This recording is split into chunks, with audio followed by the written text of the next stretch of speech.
Hello, welcome back to The Mountains Takes, and today we will study the mysterious story of a man. For 40 years he saved people, he descended into crevasses, he rappelled down cliffs, he pulled dying climbers back from the edge. On September 17, 2025, on Cima Grande de la Verredo, there was no one there to save him. Sit tight, because now I'm going to explain what actually happened.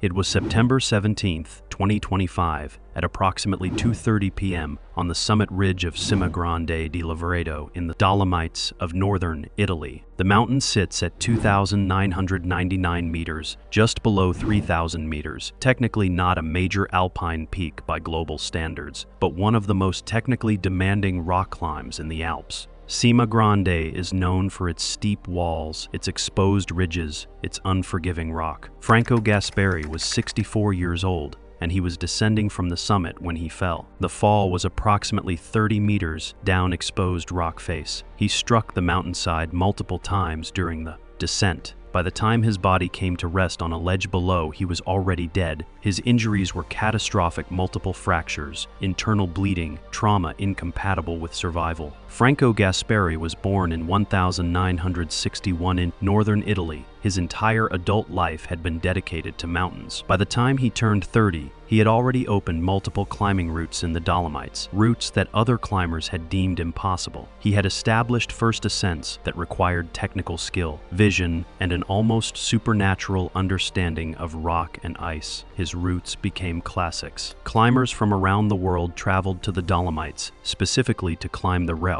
Franco had pioneered in the 1980s and 1990s. But Franco was more than a route opener. He was a mountain guide and rescue specialist. For over 40 years, he had worked with the Bergrettung, the Alpine Rescue Service. He had responded to calls on the worst days. He had descended into situations where people were dying, where the mountain had people trapped, where the only hope was a skilled guide willing to risk his own life. Franco had done this hundreds of times, thousands of times across 40 years. He had pulled climbers out of crevasses. He had rescued injured mountaineers from exposed positions. He had administered emergency aid on cliff faces where one wrong move meant falling. The climbing community in Italy knew Franco's name. He was respected not just for his technical ability, but for his character. He was the guide other guides called when someone was in serious trouble. He was the expert who understood the Dolomites better than anyone alive. He had mentored younger climbers. He had trained rescue personnel. He had given his entire professional life to the mountains and to keeping people alive on those mountains. On September 17, 2025, Franco was on Cima Grande. The exact reason for his presence that day is not entirely clear in the documentation. Whether he was guiding a client, whether he was doing a solo climb, whether he was conducting a rescue training exercise. What is documented is that he was descending the summit ridge when something went wrong. A climber on the mountain later reported hearing a sound like rockfall, followed by silence. When rescuers reached the location, they found Franco's body on a lower ledge. He had fallen approximately 30 meters, and the injuries from striking rock during the descent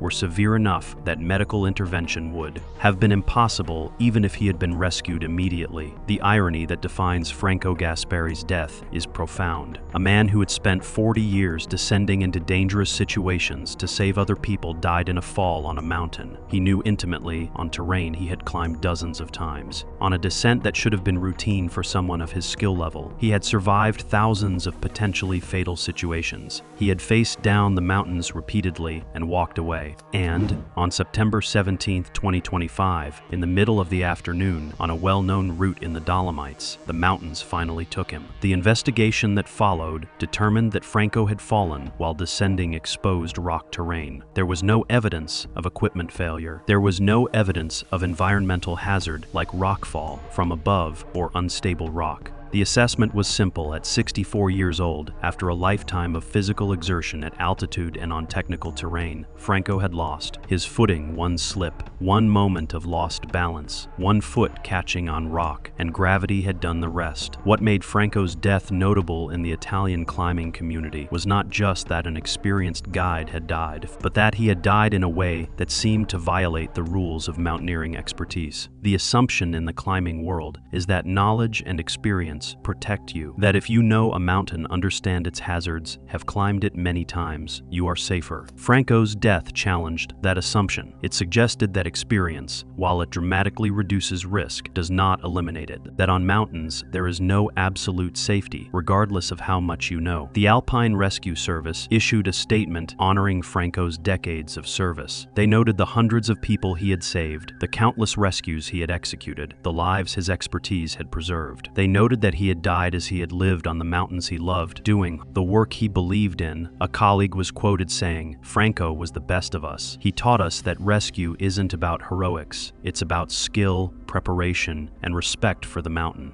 The mountain took him on a day when it decided his time was finished. There was nothing he could have done differently. I'm Isaac from The Mountain Takes. Franco Gasperi was 64 years old. He had saved more people than most of us will ever meet. He had opened routes that climbers still climb today. He had given everything to the mountains, and the mountains took him anyway, the same way they take everyone eventually. If you've ever wondered what it costs to spend a lifetime in service to something dangerous, subscribe, because there are more stories of people who gave everything and still lost. I'll see you on the next descent.